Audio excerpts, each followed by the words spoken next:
The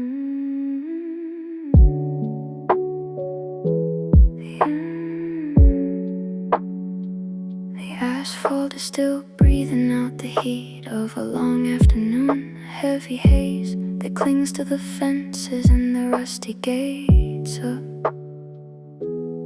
the schoolyard. I walk through the entrance where the shadows are stretched thin, like ink leaking across the concrete. It's the last day, the final page of a chapter that felt infinite back in July. But now it's just a handful of sand slipping through my fingers. The hallways are different when they're hollow. My footsteps don't just fall, they linger, bouncing off the lockers that stand like rows of silent sentinels, guarding nothing but cold air and old stickers. I reach the door of the classroom, the wood feeling slightly rough under my palm. And as I slide it open, the silence hits me first.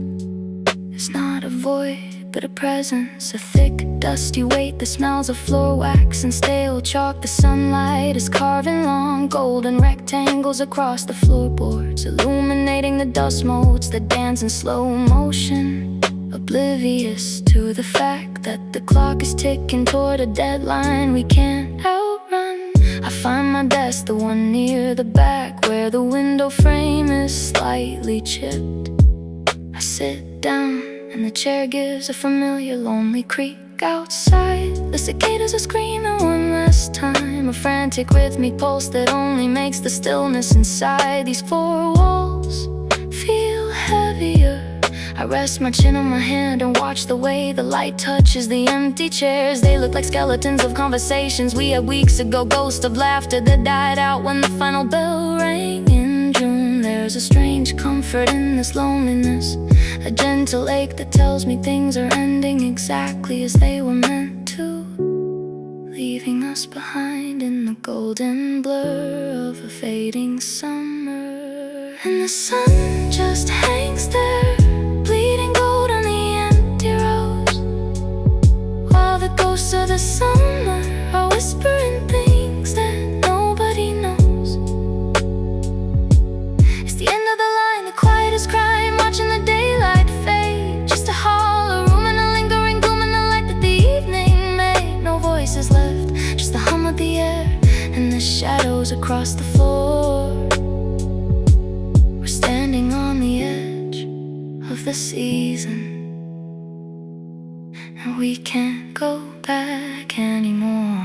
I look at the chalkboard where a half-erased diagram still clings to the slate like a forgotten memory.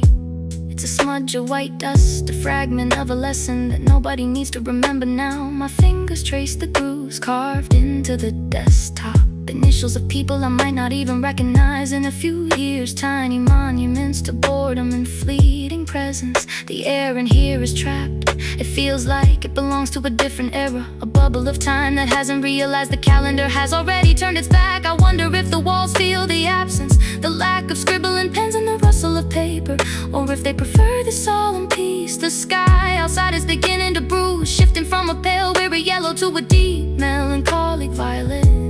The clouds are hanging low, tinted with the orange glow of a sun that's given up for the day. I think about the books left in the lockers, the unwashed gym clothes, and the secrets told in the back rows. All of it feels so distant, like a movie I watched a long time ago. Tomorrow this room will be flooded with noise again. The air will be shattered by the slamming of doors and the heavy tread of sneakers, and the dust will be kicked up into a frenzy. But right now, it belongs to me. In the shadows, I'm not ready to let the noise back in. I'm not ready for the pressure of a new start, the expectations of a fresh page. I just wanna stay in this twilight, in this specific shade of almost gone. I close my eyes for a second, and I can almost hear the hum of the heater that won't be turned on for months. A phantom sound in the cooling air. The wind catches the thin white curtains, making them ghost dance against the window pane. A slow and rhythmic goodbye to the heat. I stand up, pushing the chair back, the sound echoing too loud in the cavernous space. I leave my shadow behind